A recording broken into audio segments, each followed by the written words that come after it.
ఇర్మియా గ్రంథం ప్రియులారా 31వ అధ్యాయము 13వ మాటను చదువుకుందాం.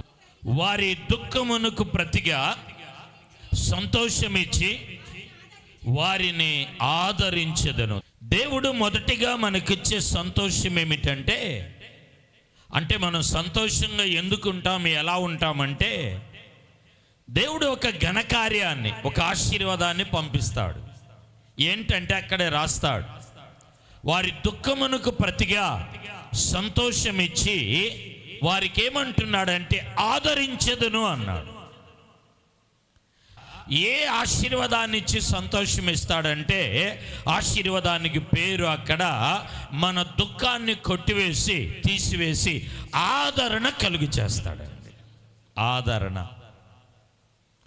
ఆదరణ లేదనుకోండి, మనకేమీ లేనట్టు, నెమ్మది లేనట్టు. చూడండి ఇంకో మాట, 94 కీర్తన 19వ వచనంలో వారికి నెమ్మది కలిగించి ఆదరణ ఇస్తాను అంటాడు కదా. తీసారా? నా అంతరంగమందు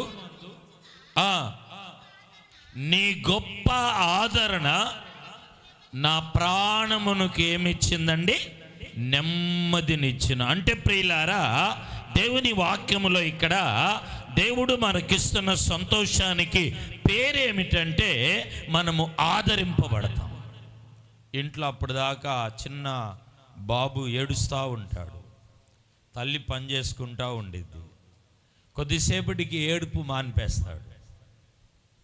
ఏంటి? ఆ తల్లి ఏమి ఇచ్చిద్ది? పాలు ఇచ్చిద్ది. ఆ తల్లి పాలు ఇచ్చిద్ది. పాలు తాగేసి ఆడుకుంటాడు, లేదా పాలు తాగేసి పడుకుంటాడు, పాలు తాగి నిద్రపోతాడు. ఎలా ఉంటాడు? నెమ్మదిగా, ప్రాణానికి ఆదరణ.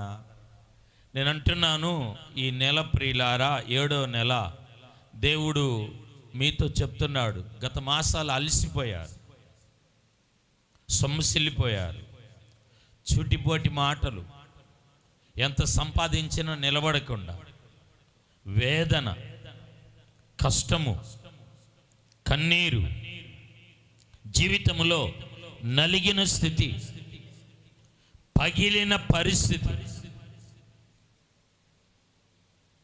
దేవుడు నీ ప్రాణమునకు నెమ్మదిని కలుగు చేసి ఆయన నిన్ను ఆదరిస్తాడు.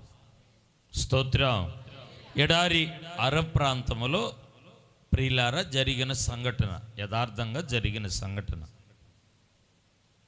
ఓ ఊరు ఉన్నది. ఆ ఊరు నీళ్లు దొరకవు, చాలా దూరం వెళ్ళి నీళ్లు తెచ్చుకోవాలి. రోజులు ప్రయాణమే వెళ్ళాలి. వెనకటికి 100 సంవత్సరాల క్రితం ఎడారి ప్రాంతం. ఆ ఊరిలో ఉన్న వాళ్ళందరూ కూడా ఏం చేసేవాళ్ళంటే, వాళ్ళు ప్రయాణమై, నెలలు ప్రయాణమై, రోజులు ప్రయాణమై నీళ్లు తెచ్చుకోవాలి. వారు ఉంటున్న ఊరిలో ఒక బావి ఉంది. ఆ బావి ఒక వ్యక్తిది. ఆ వ్యక్తి నీళ్లు కూజానో, గ్లాసో, ఒక కుండో, లేక ఒక బిందె ఆ రోజుల్లో ఇంత వేలని అమ్మేవాడంట. అది కొని త్రాగటానికి స్తోమత లేని వాళ్ళు ఆ దినాల్లో ఉన్నారు. దప్పిక, పంటలు లేవు, నీరు లేవు, ఎడారి, పండటం లేదు, కరువు, పిల్లలకి తాగటానికి నీళ్లు లేకుండా మరణావస్థ, మరణం కూడా ముడుతుంది ఆ రోజుల్లో వాళ్ళని నీళ్ళ కోసం. అలాంటి పరిస్థితిలో ఓ ధనికుడు చూసి ఏం చేశాడంటే, ఆ గ్రామంలో ఊరిలోకి వచ్చి ఆ బావిని అడిగాడంట. ఆ బావి నేను కొంటాను, నాకు ఇమ్మని. ఆ వ్యక్తి కసాయి వ్యక్తి, కఠినుడు. నీళ్లు అమ్ముకోవటానికి, ఆ ప్రజల దగ్గర నుంచి దోచుకోవటానికి ఆ బావిని అమ్మట్లా.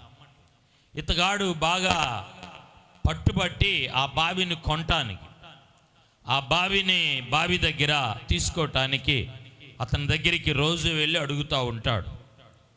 అతడు ఏ రోజు కూడా నేను అమ్మను అనేవాడు. అయితే ఒక రోజున తెలివిగా వెళ్ళి ఏం చేశాడంటే, నువ్వు అడిగినంత డబ్బులు ఇస్తాను, ఆ బావిలో సగం నాకు అమ్ము అన్నాడు. ఏమన్నాడు? ఆ బావిలో ప్రజల యొక్క బాధను చూడలేక, వాళ్ళ మరణావస్థని, దప్పికను చూడలేక, వాళ్ళ కృంగుబాటును చూడలేక బావిలో సగాన్నే నాకు అమ్ము అన్నాడంట. అతడు ఆలోచించాడంట రాత్రి, ఏంటి నేను ఎంతైతే డబ్బులు అడుగుతానో అంత ఇస్తానంటున్నాడు, సగమే అంటున్నాడు. అంటే ఒకరోజు అతడు అమ్ముకోవచ్చు నీళ్లు, ఒకరోజు నేను అమ్ముకోవచ్చు నీళ్లు అనుకొని ఆ బావి ఓనరు సగం అమ్మేశాడంట. ఎంత అమ్మేశాడు? సగం అమ్మేశాడు. సగం అమ్మేసిన తర్వాత కొన్న వ్యక్తి ఒకరోజు అతగాడు అమ్ముకోవాలి, ఒకరోజు ఇతను అమ్ముకోవాలి నీళ్లు. అయితే సగం కొన్న వ్యక్తి ఉన్నాడు చూసారా, దేవునికి ధారాళంగా గుప్పిలు ఎక్కగల వ్యక్తి కాబోలు. అతగాడు ఏం చేశాడంటే నీళ్లు అమ్మకుండా అతడు ఫ్రీగా పోయటం స్టార్ట్ చేశాడంట. ఫ్రీగా ఏం చేస్తున్నాడు? బావిని కొని అందరికీ ఆ గ్రామంలో నీళ్ళని ఏం చేశాడంటే బావినే ఫ్రీగా నీళ్లు పోస్తూ ఉన్నాడు. కాలం గడిచింది. కాలగమనాన ఇతడు ఫ్రీగా పోసే రోజే అందరూ ఏం చేస్తున్నారు? నీళ్లు తీసుకెళ్ళిపోతున్నారు. రెండో రోజు ఆ బావి సగం అమ్మాడు కదా, అతడు అమ్ముకుంటున్నాడు కదా, అతడు అమ్ముకోవటానికి వచ్చి కూర్చుంటే ఎవరు వచ్చి కొనట్లేదంట. నీకు అర్థమైంది అనుకుంటా. ఎవరు కొనట్లా. రోజు వస్తున్నాడంట, బావి దగ్గర కూర్చుంటున్నాడు, ఒక్కళ్ళు కూడా రావట్లా. ఎందుకంటే ముందు రోజే వచ్చి ఫ్రీగా అందరు తీసుకెళ్ళిపోతున్నారు, జనాలు ఎక్కువ మంది వచ్చి. అప్పుడు కొన్నాళ్ళు చూసి ఏం చేశాడంటే ఆ వ్యక్తి ఆ సగం బావి కూడా ఏం చేశాడంటే అతనికే అమ్మకుండా ఇచ్చేసాడంట. ఇంకా ఒకవేళ అమ్ముతానన్న కొనడుగా, అతను కొంటాడా? అతనికే ఇచ్చేసి నీ తెలివి గొప్పది, ప్రజల కోసం నువ్వు చేసే మేలు గొప్పది అని చెప్పి ఆ సగం కూడా ఏం చేశాడు? అతనికి ఇచ్చేసాడు. ఇప్పుడు అతనేం చేశాడంటే ఆ గ్రామ ప్రజలకి నీళ్లు పోయటమే కాకుండా వాళ్ళు పంట పండించుకోవటానికి కూడా దాంట్లో నుంచి వాళ్ళు ఆ బావిలో నుండి వాళ్ళు లైన్లు వేసుకొని పంట కూడా పండించుకున్నారు. ఇప్పుడు ఆ గ్రామానికి నెమ్మది కలిగింది, ఆదరణ కలిగింది, వాళ్ళు ప్రశాంతంగా ఉన్నారు. ఆమేన్ చెప్దామండి. 7వ నెల ఈ వర్తమానాన్ని వింటున్న దేవుని బిడలారా, ఈరోజు దేవుని వాక్యములో దేవుడు మాట్లాడుతున్నాడు. బైబిల్లో మీకు దేవుడు ఇచ్చే సంతోషం ఏమై ఉన్నదంటే వాక్య భాగములో ఆయన మిమ్మలను ఆదరిస్తాడు. ఏదో ఒక ఘనకార్యాన్ని చేసి మీకు ఆదరణ కలుగుతుంది. ప్రియులారా, దేవుడి ఈ ఆదరణ ద్వారా నా దేవుడు మీకు సంతోషాన్ని కలుగు చేయునుగాక. చప్పట్లు గట్టిగా కొట్టి దేవుని నామాన్ని మహింపరుద్దాం. స్తోత్రాలు గట్టిగా చెల్లిద్దామండి, గట్టిగా చెల్లిద్దాం, గట్టిగా దేవుని నామాన్ని మహింపరుద్దామండి. ఆయన మన హృదయాలకు సంతోషం. ఇశ్రాయేలీయులకు సంతోషం అంటే తన బిడ్డలకు సంతోషం, మన హృదయములో సంతోషం.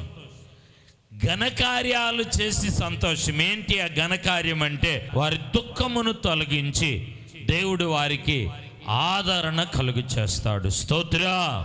ఏదో ఒక ఆదరణ మీ తలుపు తట్టిద్ది ఈ నెలలో. ఏదో మీరు ఆదరింపబడబోతున్నారు. మీ బిడ్డల ద్వారానో, మీ యజమానుల ద్వారానో, మీ కుటుంబము ద్వారానో నా దేవుడు ప్రియులారా మిమ్మలను ఆదరించే దేవుడై ఉన్నాడు. స్తోత్రం. హల్లెలూయా, ఆమేన్, హల్లెలూయా.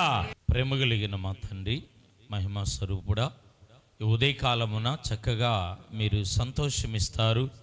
హృదయములో ప్రభువా ఘనకార్యాలు మా కుటుంబాల్లో చేసి మీరు ఆనందమును సంతోషాన్ని కలుగు చేస్తానన్నారు. నీ ప్రజలను మీరు దీవించి ఆశీర్వది, నీ ప్రియబిడ్డలను మీరు దీవించి బలపరచండి ప్రభువా.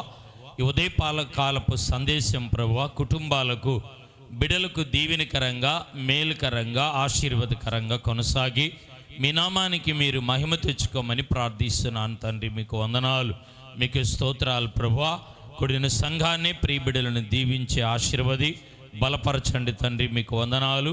కూడిన సంఘము చుట్టూ మీ కంచివై నీ మహాకృపను మీరు తోడుగా ఉంచి దీవించండి ప్రభువా. ఎత్తబడిన కానుకను దీవి, కానుకను మీరు ఆశీర్వది ప్రభువా. వారి కష్టకాలంలో కృప తోడుగా ఉంచండి తండ్రి. ప్రభువా, ఎవరి అవసరత కలిగి వచ్చారో వారి అక్కర్ల అవసరతలన్నీ తీర్చి మీరు నడిపించండి. ఉదయకాలపు దీవెన, ఉదయకాలపు ఆశీర్వాదాలతో నింపి భద్రపరచమని యేసు నామమున ప్రార్థిస్తున్నాము తండ్రి. ఆమేన్. పరమ తండ్రి అయిన దేవుని ప్రేమ, కుమారుని యొక్క నిత్య సత్యకృప, పరిశుద్ధాత్మిక అన్నిని సహవాసము కూడిన సంఘానికి, ప్రాంతానికి తోడై ఆశీర్వదించి బలపరిచి ఉదయకాలము దీవించునుగాక. ఆమేన్.